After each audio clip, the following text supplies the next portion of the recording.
Right now, the Middle East is on a knife's edge. A hard deadline has been set in the conflict between Iran and Israel. And believe me, the clock is ticking.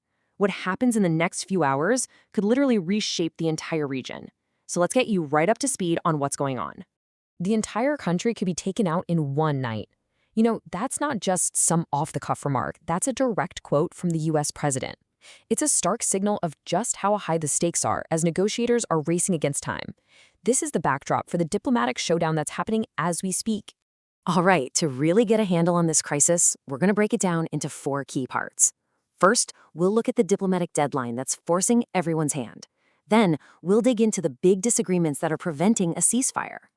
After that, we'll see how the conflict is already blowing up on multiple fronts. And finally, we'll connect the dots and see why this regional fight has major global consequences. So, first up, the diplomatic endgame. Look, this isn't some open-ended negotiation. There is a hard cutoff, and the pressure on all sides is absolutely immense. You could say the clock itself is a key weapon in this standoff. And here is the single most important detail.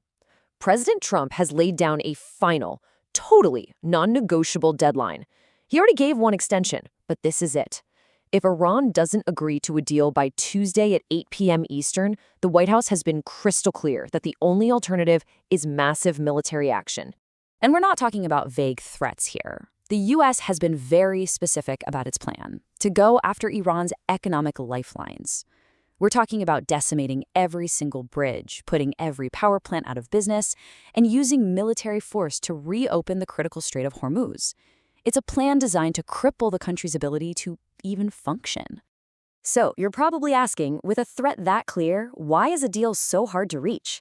Well, it all comes down to a fundamental disagreement about what a ceasefire even means. The two sides aren't just far apart on the details, they're aiming for completely different outcomes. And this really gets to the heart of the problem. On one side, the U.S. is pushing for a temporary 45-day pause, basically a timeout to allow for more talks. But Iran? They've rejected that completely. They're demanding a permanent end to the war, the lifting of all sanctions, and a full-blown reconstruction plan.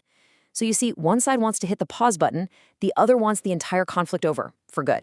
And that, right there, is the impasse. President Trump has flatly rejected Iran's demands, calling them not good enough.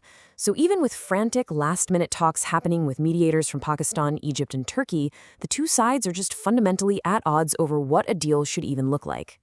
Now, of course, while all those talks are failing, the conflict on the ground isn't just waiting around. So let's pivot from the negotiating table to the battlefield, because the fighting isn't just continuing, it's actually getting worse. Just look at this coordinated attack from April 6th. It shows you the military complexity we're dealing with. Israel was hit from 3 different directions almost at once. A missile from Iran takes about 12 minutes to reach Israel, while a drone from Yemen can take hours. For them to hit around the same time, that is no coincidence. It's a clear sign of tight coordination between Iran and its allies in the region, all designed to overwhelm defenses and create total chaos. So how has Israel responded? Well, their response has been incredibly strategic.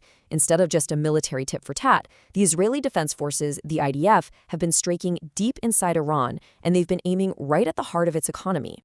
And if you want to know just how devastating that's been, look at this number. 85%. Recent Israeli strikes on just 2 facilities, including the absolutely vital South Pars complex, have wiped out 85% of Iran's petrochemical exports. This isn't just a military strike. It is a direct assault on the regime's main source of cash. And make no mistake, this is no longer just a two-sided conflict. It is spilling across borders.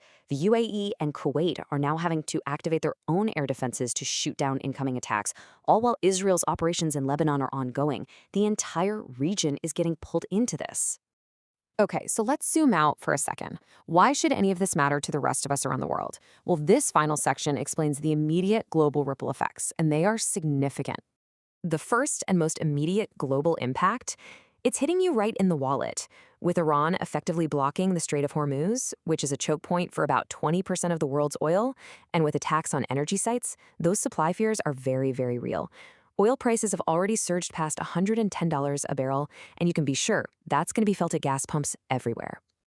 And honestly, it doesn't get much clearer than this warning from the head of the International Monetary Fund. The IMF was actually expecting to upgrade its global growth forecast for this year, but now Kristalina Georgieva says the war has completely flipped that outlook on its head. She predicts it will fuel inflation and slow down the entire global economy. And so that brings us right back to where we started, standing on the brink. Diplomacy seems deadlocked, the military threats are on the table, and the conflict is already expanding. With that deadline just hours away, the critical question isn't if the Middle East will look different tomorrow, but just how dramatically that change will affect all of us.